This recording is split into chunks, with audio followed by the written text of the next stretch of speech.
En el nombre del Padre, del Hijo y del Espíritu Santo. Amén. Evangelio de enero 15, 2018, del Santo Evangelio según San Marcos. En una ocasión en que los discípulos de Juan el Bautista y los fariseos ayunaban, algunos de ellos se acercaron a Jesús y le preguntaron: ¿por qué los discípulos de Juan y los discípulos de los fariseos ayunan, y los tuyos no? Jesús les contestó: ¿cómo van a ayunar los invitados a una boda mientras el esposo está con ellos? Mientras está con ellos el esposo no pueden ayunar. Pero llegará el día en que el esposo les será quitado y entonces sí ayunarán. Nadie le pone un parche de tela nueva a un vestido viejo, porque el remiendo encoge y rompe la tela vieja, y se hace peor la rotura. Nadie echa vino nuevo en odres viejos, porque el vino rompe los odres. Se perdería el vino y se echaría a perder los odres. A vino nuevo, odres nuevos. Palabra del Señor, gloria a ti, Señor Jesús. Seguimos con el primer libro de Samuel. Samuel dijo a Saúl: el Señor te ungió como rey de Israel. Te ordenó una expedición contra los amalecitas. Haz de la guerra hasta acabar con todos. ¿Por qué no has obedecido y te has quedado con el botín? No, respondió Saúl, yo obedecí al Señor. Fue el pueblo el que tomó el botín, para sacrificarlos al Señor. Samuel replicó: ¿crees tú que al Señor le agradan más los holocaustos y los sacrificios que la obediencia? La obediencia vale más que el sacrificio y la docilidad más que la grasa. Muy bien, nuevamente hoy tenemos estas dos partes, durísimas, queridos hermanos, durísimas. Pero tengo que ser fiel primero a Dios antes que a los hombres. En ello me va la vida, y va la vida de ustedes también. Escúchenme con atención. ¿Cómo es posible que en nuestra iglesia romana hayamos dejado de predicar con el ejemplo y con nuestra palabra el ayuno?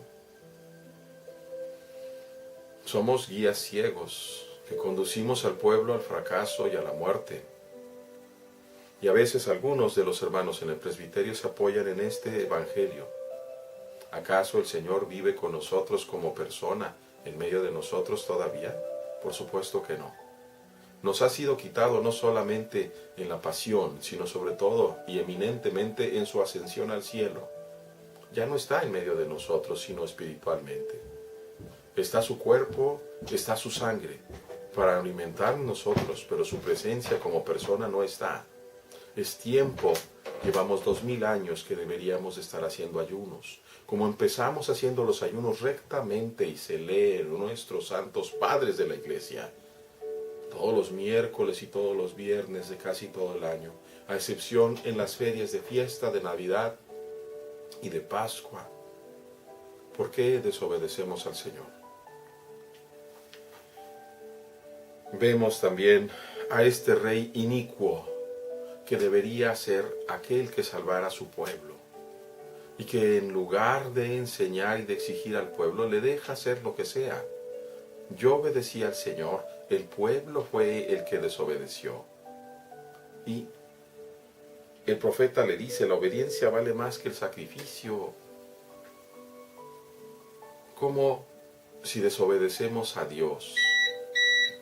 ¿Cómo podemos pensar que Dios va a escuchar nuestras oraciones? Por eso, actualmente no tenemos tantos milagros. Actualmente vivimos en una guerra en donde los demonios y el mundo nos azotan y pareciera que nos vinieran ganando. Pero Dios está con nosotros, mas no por mérito de nosotros que hemos sido ordenados, hermanos. Y ustedes que son también consagrados por el agua y el Espíritu, ¿son obedientes a Dios? ¿Se esfuerzan verdaderamente en una ortodoxia, es decir, en una rectitud de fe, en una rectitud de fidelidad para con lo que nos dice Dios?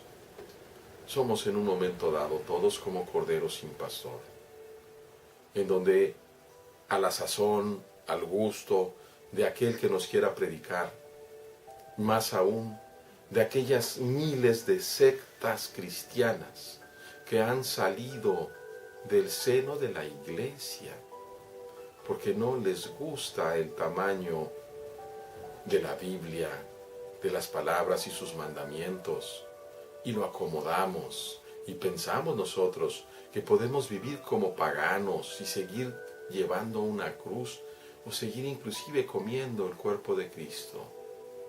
Comemos nuestra propia condenación, hermanos.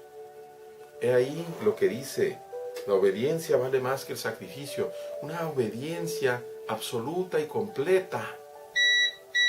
Pero cuando no nos atrevemos a ser obedientes a Dios, cuando queremos seguir viviendo y armamos nosotros nuestra propia sociedad perfecta al tamaño de nuestra cuestión humana, no estamos cayendo en lo mismo que cayeron los fariseos, los saduceos, los escribas en el tiempo del Señor.